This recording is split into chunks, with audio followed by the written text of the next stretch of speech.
Good afternoon. Good afternoon. I got a quick clip for y'all. Let's go ahead and listen to it.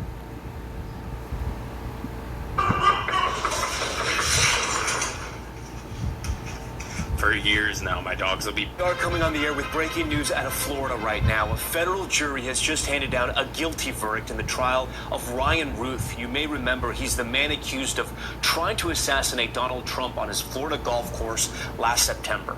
The jury found Ruth guilty on all 5 counts after deliberating for just over 2 hours. Those charges include attempting to assassinate a major presidential candidate, assaulting a federal officer, and several firearm violations. Ruth had pleaded not guilty and faces the possibility of life in prison. He also chose to defend himself. As you'll remember, this incident happened just weeks after the unrelated attempted assassination of then candidate Trump at a campaign rally in Butler, Pennsylvania. I want to get straight to Aaron Gilchrist, who joins us outside the courthouse there in Fort Pierce, Florida.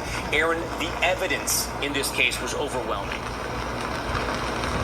Hundreds of pieces of evidence, Tom, presented by the prosecution here in Fort Pierce, Florida, and that ultimately was evidence that the jury thought corroborated the accusations against Ryan Ruth, enough so that they found him guilty on all 5 of the charges against him. And if we go through some of the charges here, the first charge, the most serious charge, was attempted assassination of a major presidential candidate. Obviously, then candidate Trump was golfing at his golf course in West Palm Beach on September 15th of last year when this incident happened. The second charge, possession of a firearm in furtherance of a crime of violence. The accusation was that Ruth had a semi-automatic rifle, an SKS rifle, that was found in the tree line outside the Trump golf course. The third charge, assaulting a federal officer. That's in reference to the Secret Service officer, agent rather, who spotted Ruth and that rifle in the tree line, pointed through a fence, and the prosecution said that just by impeding in that officer's ability to do his job, that was tantamount to assaulting a federal officer. The fourth charge, felon in possession of a firearm and ammunition. Ruth had been convicted of felonies in North Carolina several years back. And the fifth charge, possession of a firearm with an obliterated serial number. In several instances, prosecutors said the serial number on that rifle had been either pounded out or scratched through in some way, obliterated, and so the jury believed that all 5 of those things were true in offering this guilty verdict on all 5 of the charges. Ruth presented a 55-minute closing argument here in front of the jury, one that was disjointed at points, was rambling at points, was repetitive as well, and during that argument, he tried to make the case that he did not have the capacity and the character to kill, and that he didn't have the intent to kill, and therefore couldn't be found guilty of that attempted assassination charge. He said, if you don't have the cold heart to make it happen, is that intent? Hard to believe the crime was there if the trigger was never pulled. All him trying to make the case to the jury that they should find him not guilty in this case. The prosecution, though, presented 38 witnesses over the course of 8 days with evidence about DNA having been found on parts of the weapon, fingerprints having been found on parts of the weapon. They went back through cell phone records and said that Ryan Ruth was obsessed with trying to kill Donald Trump at that time, referencing 17 occasions when he did surveillance and reconnaissance of the golf club.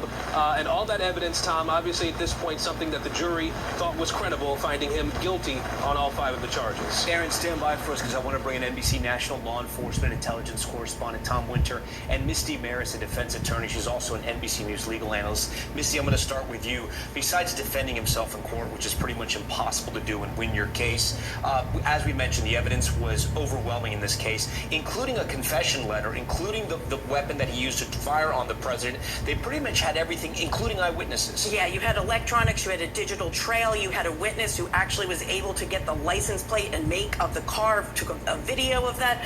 You had a tremendous amount of evidence in this case pointing right back to Ruth. So it was a uphill battle for the defendant, even if there was an attorney who was representing him. Of course, representing yourself, that is a very, very difficult hurdle. The old adage, the person that represents themselves as a fool for a client. But I will say, Tom, from a prosecutor's perspective, it's a bit of a nightmare. And that's because you're dealing with arguments that really aren't embedded in the law. He was representing himself. He was cross-examining witnesses, making statements that are not evidence, but you still have to deal with them. The jury's going to hear them. And then, of course, there's potential appellate issues, given that every evidentiary decision would always be under scrutiny. But when you have someone representing themselves, there's that extra level relating to the defendant's rights. So not a surprise to see the outcome here, but certainly was an interesting case to follow. Okay, we're getting some breaking news here. I'm going to go back to Aaron right now. I'm being told that Ryan Ruth tried to stab himself, or did stab himself, in court right after the verdict was read. I'm going to go back to Aaron Gilchrist. Aaron, let us know what you know, and I know this is sort of a fluid situation. We're just getting this information now.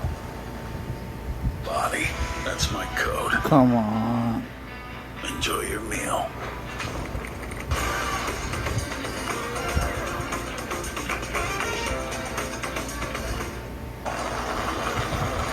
It is time. We have several producers in the courthouse here trying to get eyes on exactly what's going on. And I'm told that Ryan Ruth tried to kill himself in the courtroom with a pen, that he tried to stab himself in the neck, and that's why his daughter started screaming. She was screaming during the verdict. She was screaming, "Dad, don't do anything. Dad, I'm going to get you out." She started cursing, apparently, at the judge in the middle of the courtroom as all of this was happening.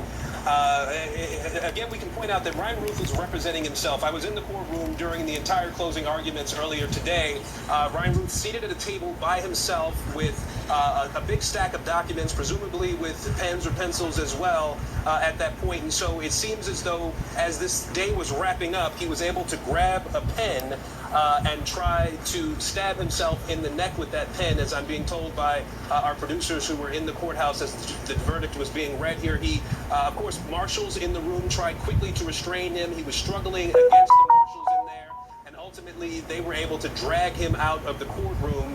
A dramatic culmination, Tom, to a trial here that we know at different points was something that was frustrating for the judge. Today, during Ruth's closing arguments, I heard the prosecutors object at least half a dozen times. The judge interjected during his closing arguments several times to stop him from saying things that he was not supposed to say, to redirect him to make sure that he was only discussing evidence that had been presented to this jury, admonishing him, and at one point telling him that he needed to stick to the subject matter at hand and not try to introduce evidence that had already been ruled inadmissible in some cases, or reference other laws that were not a part of the jury instructions in this case. And now we have this word, Tom, that there's been this dramatic moment in the courtroom where the suspect, the defendant here, in representing himself and hearing the verdict that was 5 counts guilty against him, he tried to take his own life with a pen in the courtroom, trying to stab himself in the neck, Tom. Aaron, you said you were in the courtroom for those closing arguments. Walk our viewers through exactly how he would have been able to do this. I know you laid out a little bit of what you remember. Some of the sketches that we're seeing from inside court show him shackled up. I don't know if they're handcuffs. I don't know if he's shackled to the chair, what that is. This is the image that I was talking about right here. We put up for our viewers one of the sketches. Right. How far are the marshals from this table? So basically what I'm getting at is how much time would he had to grab that pen, stab himself in the neck before they got to him? So I think the sketch that you were seeing with him in shackles was from earlier on in the proceedings here. Today, he was not shackled. The judge did not want the jury to see him in a prison uniform. He was wearing a suit and tie in front of the jury today, as has been the case throughout the course of the trial that lasted about 8 days with testimony, 9 if you count today with the closing arguments. And in terms of the room layout, Ruth was seated at a large table by himself. His standby counsel, the lawyers, the public defenders who were supposed to represent him, were seated at a little table just a few feet away from the table where he was sitting. Prosecutors on the other side of the room. There were U.S. Marshals and court security in the room during this moment. And so it would have been really just a few seconds that it would have taken for court officers to be able to grab Ruth. At this point, we don't believe that he was able to injure himself with that pen, even though he did sort of put it at his neck and try to stab himself with that pen. I'm told that there were a few stabbing gestures that were made in that moment, but none that were successful. And at this point, it seems as though order has been restored in the room, Tom, as U.S. Marshals have been able to remove Ryan Ruth from the courthouse. Aaron, do we know if the jurors witnessed that as well? Did the jurors see that? Yes, This was in front of the jury. The judge was still reading the verdict and talking in the moments after this happened. And so the jury would have seen this, as well as Ryan Ruth's family. We know that his daughter and his son were in the courtroom. We believe there was one other relative in the courtroom as well, sitting on his side in the back row. There were just two rows in the gallery, if you will. And those three people were seated in the corner nearest to the side of the room where Ryan Ruth was seated. And as I said, Tom, it's being reinforced to me that she yelled out, the daughter yelled out as this was starting to unfold, "Dad, don't do it." And so obviously this dramatic moment in the courtroom here, not the ending that we would have expected or predicted, Tom. Yeah, Aaron, I know you're still gathering some information. You're talking to your producer there. We're going to come right back to you as soon as you have new information. I do want to walk through those moments, those dramatic moments inside that courthouse now with our panel here, Misty Maris and, of course, Tom Winter. Misty, I guess my question to you, my larger question is, should he have had some type of restraints on him, number one? Number two, how does this impact that judge in sentencing now having witnessed this? Yeah, this is a dramatic twist in this case. So the judge has discretion about how to run that courtroom, how to keep him safe as well as everybody else in that courtroom safe, and has to balance that against his rights as a criminal defendant and potential prejudice that could be imputed to him by seeing him in shackles during the course of that closing argument. So she's weighing all of those factors, ultimately concluding that there presumably wasn't a known safety risk and allowing him to proceed in that way. Now, of course, this incident, calling that into question, it certainly will impact sentencing. Remember, in order to represent yourself and in order to be a defendant in a courtroom, you have to be legally competent. That means you understand the nature of the charges against you and you can participate in your own defense. That relates to this phase of the trial. Now we're going into the penalty phase.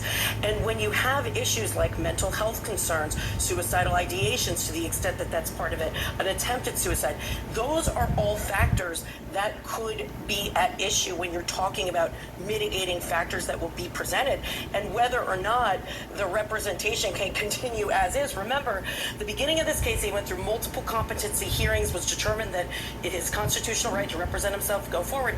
He has lawyers who were there for procedural purposes only, could not comment on those substantive issues.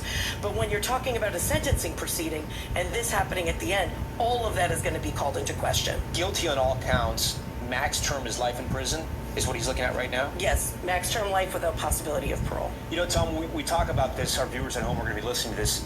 We're not medical professionals. Clearly the man was having a mental health episode there. When you listen to his ramblings and his letter in court, he clearly was, maybe some people describe it, not all there, but he did get very close to almost killing the president, and we learned about how close he got at the onset of this trial. I mean, the thing that people have to remember is that this shooting went down when the Secret Service agent, Robert Fricano, confronted him and testified in court. I do not know your mindset that day, but I know you pointed that weapon at my face. The Secret Service agent is in the golf course hole ahead of Donald Trump. So Donald Trump was on the 5th hole. He's on the 6th hole, scouting out, looking in advance, any potential issues. His then candidate, Donald Trump, played his round of golf, sees him in the tree line, sees what he thinks to be a weapon, sees it move, identify it clearly as a weapon, and fires on him before he even gets on the radio. It's the Secret Service with Donald Trump who hears the gunshots, immediately takes him into a protective custody situation where they just get him out of there and get him to a safe spot. They had that set up. Yeah, it does underscore the risks, particularly when somebody is not the president of the United States. If Donald Trump had been the president at that point, that whole area likely would have been cleared, but it's difficult, and it was difficult at the time from all of our reporting, the tremendous amount of pressure the Secret Service was under with two candidates, Kamala Harris and Donald Trump, receiving the volume of threats that they had at the time. Ultimately, the system at that day appeared to work, but you got awfully close, Tom. And Tom, we learned about the weapon of choice as well. It was a rifle. I understand during this trial, they tested the rifle. It got jammed on the second shot. Here's an image of it right now. Right. They also testified that it appeared the scope was, and you can see it here, actually taped and glued to the gun, so they weren't sure if it was going to be usable if that's the case, because I guess it wasn't mounted properly. But this is the kind of weapon he was using, clearly a high powerful rifle. Semi-automatic rifle. From the distance where he was at, he could have been quite accurate. He was right around the 6th green on the golf course. So yes, if in fact the scope was operating properly and the gun was operating properly, and the Secret Service agent had not seen him that day, this could have been another very close or worse attempt on Donald Trump's life. Again, if you're just following our news right now, we've been following the breaking news out of Florida right now. Ryan Ruth has been convicted on all 5 counts of trying to assassinate then candidate President Trump when he was running for office. He faces life in prison if he gets the maximum sentence. What is wild about all of this is that he attempted to apparently take his life after that verdict was read, stabbing himself in the neck multiple times. He was taken out. We thank you for watching, and remember, stay updated on